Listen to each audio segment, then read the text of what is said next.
श्री रामकृष्ण लीला प्रसंग स्वामी सादानंद जी द्वारा लिखित पाठ संख्या 218 तृतीय अध्याय गुरु भाव से तीर्थ भ्रमण तथा साधु संग। यद यद विभूति मत सत्वं श्री मधुर्जितमेव वा तत्व देवावगच्छ त्वं मम तेजोंस संभवम्। गीता।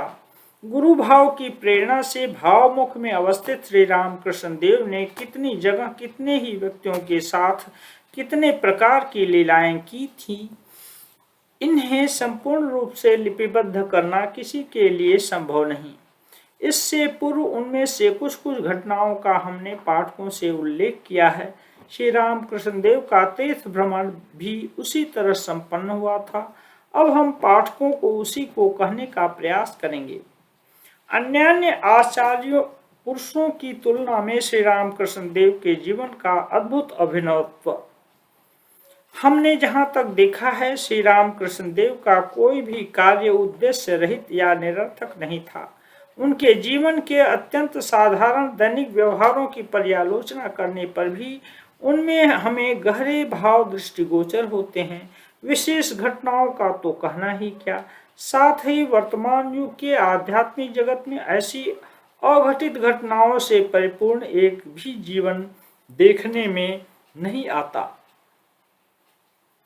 आजीवन तपस्या तथा चेष्टा के द्वारा ईश्वर के अनंत भावों में से किसी एक भाव की सम्यक उपलब्धि करना ही मनुष्य के लिए संभव नहीं हो पाता।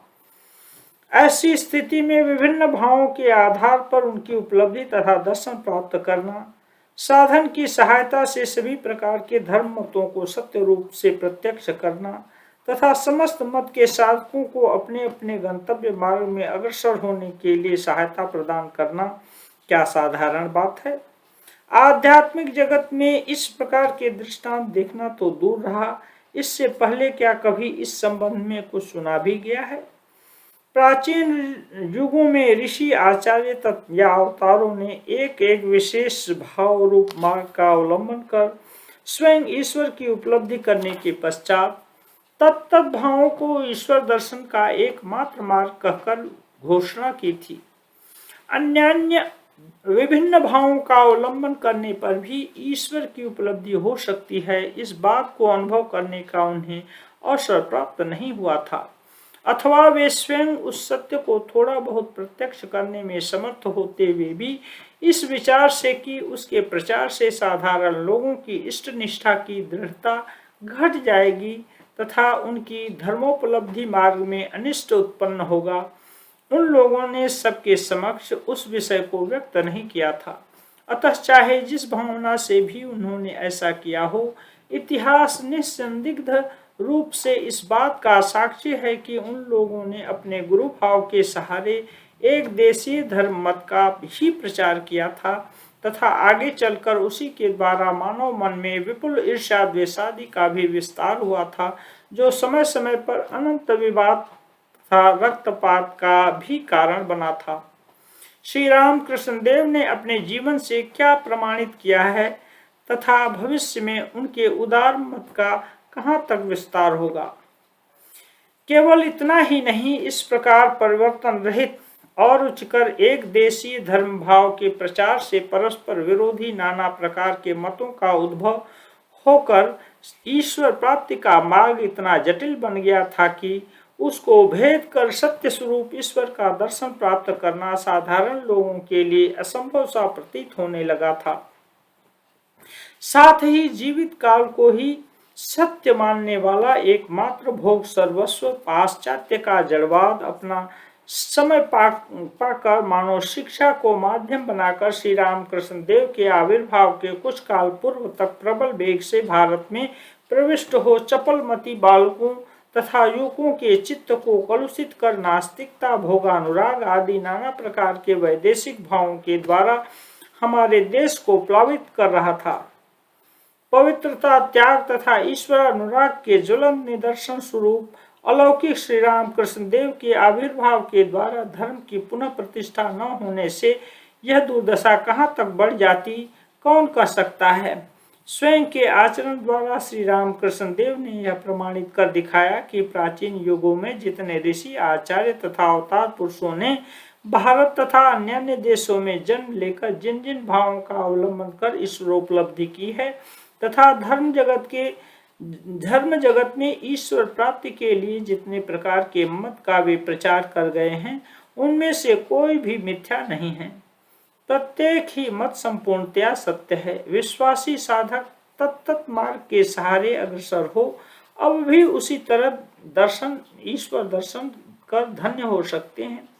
उन्होंने यह दिखाया कि परस्पर विरोधी सामाजिक आचार व्यवहार रीति नीति आदि को लेकर भारतीय हिंदू तथा मुसलमानों में पर्वत जैसा व्यवधान विद्यमान रहने पर भी दोनों ही के धर्म सत्य हैं। दोनों ही एक ही ईश्वर के भिन्न भिन्न भावों की उपासना कर विभिन्न मार्गों में से अग्रसर हो आगे चलकर उसी प्रेम स्वरूप के साथ प्रेम में एकाकार हो जाते हैं। उन्होंने दिखाया कि उस सत्य की आधारशिला पर खड़े होकर ही भविष्य में वे दोनों परस्पर प्रेरणा लिंगन में आबद्ध होंगे तथा बहुत दिनों के विवाद को भूलकर शांति प्राप्त करेंगे एवं समय आने पर पाश्चात्य देशवासी भी त्याग में ही शांति निहित है।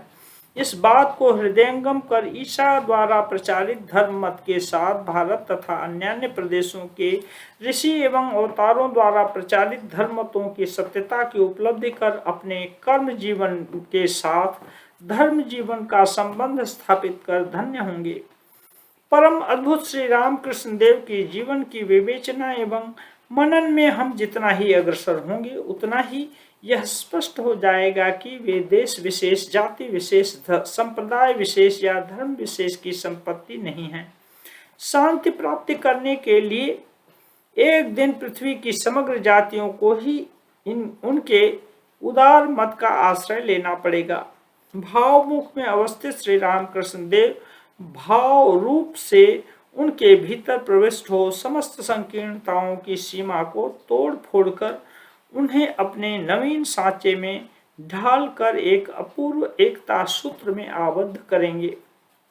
इस विषय का प्रमाण भारत के परस्पर विरोधी तथा सदा विवादग्रस्त समस्त प्रधान संप्रदायों के साधक वर्ग ने श्री रामकृष्ण देव के समीप उपस्थित होकर उनके भीतर अपने अपने भावों का जो परिपूर्ण आदर्श प्रत्यक्ष किया था तथा उनको निश्चित रूप से अपने ही मार्ग का पथिक समझा था, इससे पूर्वोक्त बात ही सिद्ध हो रही है।